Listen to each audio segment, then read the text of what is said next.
I haven't been doing so much music as I have been a lot of other things. I've been driving a tractor trailer and a gravel truck, spending a lot of time sitting behind the wheel, like that, like the lady in the roller derby song. But I spend a lot of time in truck stops, drinking a lot of coffee and just watching what goes down. And it's funny because most of the runs I would make wouldn't be, more than a day, so I was always back home. But some of these truck stops, you see guys pulling in that have been driving non-stop for maybe 2 or 3 days. Now that's really something to see. When you see them walking in like, with that kind of expression on their face, they've been up too long. They have a term that they call these things they get into called West Coast turnarounds, which are like directional aids, I suppose. You take one in New York and you drive out to California and turn around and drive right back all the time. They cut off a broomstick about that long and wedge it down on the throttle pedal and then against the seat, so you have an extra foot to move around and dance with or do whatever you want. It's a lot of fun. I think the truck drivers are really a good bunch of people. I know all the guys that I hang around with back home are truck drivers and guys I've worked with over the past few years. There's a story about truckers. One of them had gotten 1 million miles in cab truck. Now that's really a lot of driving. And a radio station was interviewing him. And they said, 1,000 hours, every couple weeks. I mean, people are logging time on a highway in these trucks. It's really amazing. And you have like 1 million miles in. That's about 15 or 20 years worth of driving. He says, yeah. He says, I've seen just about everything happen, too. He said, I've had bad weather. He says, I've slipped and slid off the highway. I've jackknifed, blown out back tires and front tires, lost my brakes.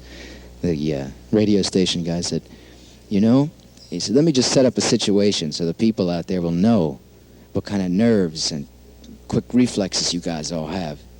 He said, sure. He said, suppose you're driving from Los Angeles into New York City and you come over the top peak of the Rockies. And it's about 2:30, 3 o'clock in the morning. You see the sign. It says 3-mile downhill run. No runaway truck lane. Truckers use low gear. And like you kick it down into low gear, your partner's sleeping next to you. And just as you hit the crest and you go down about a half a mile, you find out that you don't have any brakes. The trucker goes, mm-hmm. He says, well, and then you look down around the first curve and you see a little Volkswagen up on a jack, getting a back tire changed. The trucker looked up and he said, mm-hmm. And then, he says, coming up the other lane, you see a fuel oil truck in low gear. What do you think you'd do? The trucker sat there and looked for a little while. He said, so I think I'd wake my partner up. Wow, he says, but all these things happening, you'd wake your partner up, right? He says, yeah. He says, why would you do that? He says, well, he hasn't been driving long, and I know he ain't never seen a wreck like this before. And that's the story of Speedball Tucker. 1, 2, 1, 2, 3, 4. I drive a broke-down rig on made 5 tires, 40 foot of overload. A lot of people say that I'm crazy because I don't know how to take it slow. I got a broomstick on the throttle to keep her opened up and held right down. Non-stop back to Dallas, popping them West Coast turnarounds. And they call me Speedball, Speedball Tucker, terror of the highway. And all them other truckers will tell you that the boy is mad to be driving in a rig like that.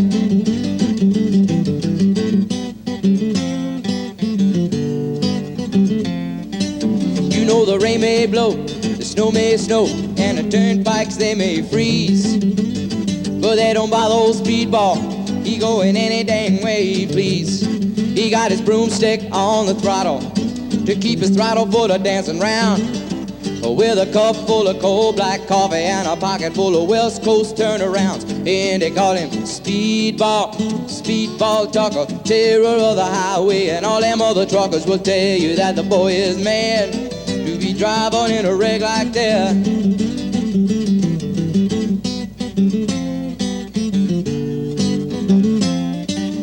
One day I looked into my rearview mirror, and coming up from behind, there was a Georgia state policeman and $100 fine. Well, he looked me in the eyes, he was writing me up. He said, driver, you been flying? 'Cause 95 is the route you were on. It was not the speed limit sign. And they call me Speedball, Speedball Tucker, terror of the highway. And all them other truckers will tell you that the boy is mad to be driving in a wreck like that.